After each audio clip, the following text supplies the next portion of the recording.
You vowed to come back even better than you were before. Can you describe to me what this championship journey has been like for you?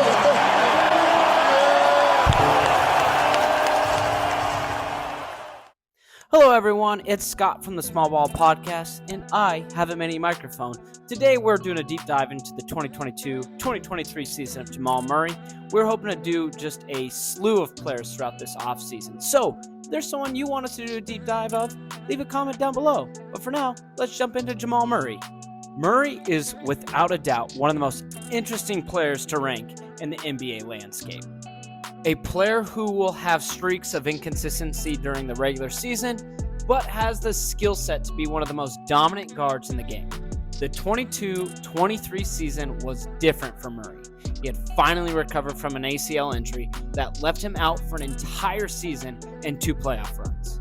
For a young guard who had some amazing flashes like the bubble, there were a lot of questions about what Jamal would be capable of, and in turn, how he could help elevate Denver into being a legitimate championship contender. Let's first look early on in the season. Jokic said it. Jamal was not going to be great early on. There was a real concerted effort to just get him back up to game speed, and he was really only averaging a little over 20 minutes a game for that first month of the season. Murray slowly but surely started piecing games together. By the end of November, he had his best game of the year, scoring 31 points against the Houston Rockets. However, the game we knew Jamal was back, December 8th against the Portland Trailblazers. Make it down by 2. Jokic has it, 7 seconds. Murray's got it. Murray with 3 seconds, lets it go for the win. Got it! Jamal Murray! By mid-December, Denver was first in the West, and in large part due to Jamal. Now, I hate to say it because I am a Jamal advocate, but one of the bigger downsides to his game, especially in this last season, was his facilitating. Now, don't get me wrong. Jamal was always a threat on the offensive end.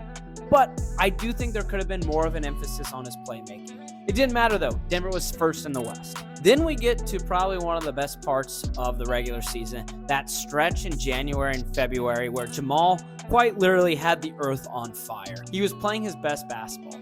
But unfortunately for Jamal, he dealt with some right knee inflammation that saw him miss some time. In the month of March, unfortunately, it was the dog days for the Denver Nuggets through the month of March. They beat the Grizzlies at the end of February to go up by 8 games. And at that point, everyone in Denver was on island time. I mean, it was some of the worst basketball you could watch. There were highlight tapes calling Jokic a traffic cone with Zach Collins going around him. It was despicable stuff. The Nuggets were playing some of their worst basketball. And there was a legitimate question. Could Jamal and company step up for Denver to have a chance to win a championship? Now, for the playoffs. Bubble Murray is dead.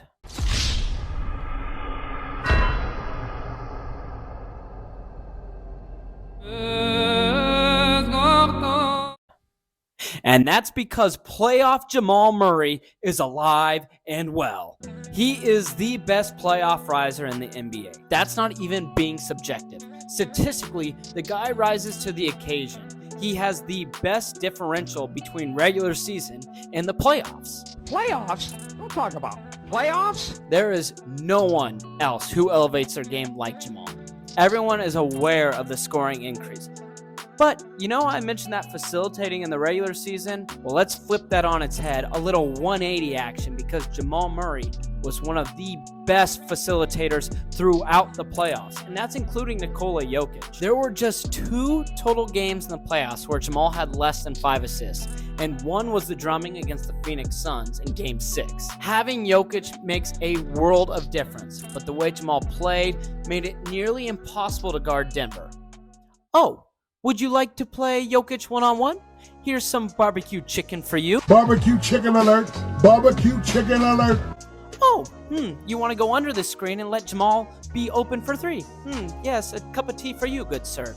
I mean, it was absolutely disgusting what Denver was doing to teams in the playoffs. After tucking in Phoenix with a couple of 30-point games, it was time to take on the big brother, the LA Lakers, a team that has owned the Denver Nuggets, has owned the city of Denver for before I was even a thought of conception. That's how long it has been. Jamal in Game 1 played well and had a shot that made LeBron respect greatness, and Denver survived the opener in the series. At the start of Game 2, we got that inefficient Jamal Murray. I had no idea if Jamal knew that he was playing on national television. He was playing, it was a double rim, the schoolyard. I was saying things I regret saying because in the fourth quarter, we got an absolute masterpiece. I mean, I'm talking Picasso. I'm talking Da Vinci. And in that fourth quarter of Game 2, Jamal Murray, 4 threes and had 23 points. Was the most dominant performance I think I have ever seen from a Denver Nugget. Then he goes on the road, wakes up in LA and says, sure, I'll have 30 points in the first half. Don't mind if I do. That's what Jamal Murray was doing all playoffs long. It did not matter what people were throwing at him. He was too good to be stopped. Finally, let's hop into that final series against the Miami Heat. And that's where the playmaking of Jamal Murray was at its absolute best. He recorded 10 assists in his first 4 games and had 8 in Game 5. It might not have been the same scoring output, but he found other ways to be a massive factor for Denver. This wasn't just the best playmaking for Jamal this season. It's been the best of his entire career during this playoff run. Very briefly for Game 5, we recognize that as Nuggets fans, it did set back the NBA 2, 3, 4 decades because of the lack of shot making, but as a Nuggets fan, we apologize to no one. And Jamal Murray was the second best player in that run. Without him, the Nuggets don't even get close to winning a championship. His ability to take over games and the way he played throughout the playoffs gives Jamal Murray, and this is a big honor, his first ever small ball A+ on the season and playoffs combined. And he might not be an all-star yet, but don't be surprised if Jamal Murray is an all-star next season, which he can have that award right next to his certified small ball A+. Thanks a lot, guys. Thanks for checking out this video. If you liked it, leave a comment down below. Hit that subscribe button and maybe even tap the like button. That would be great.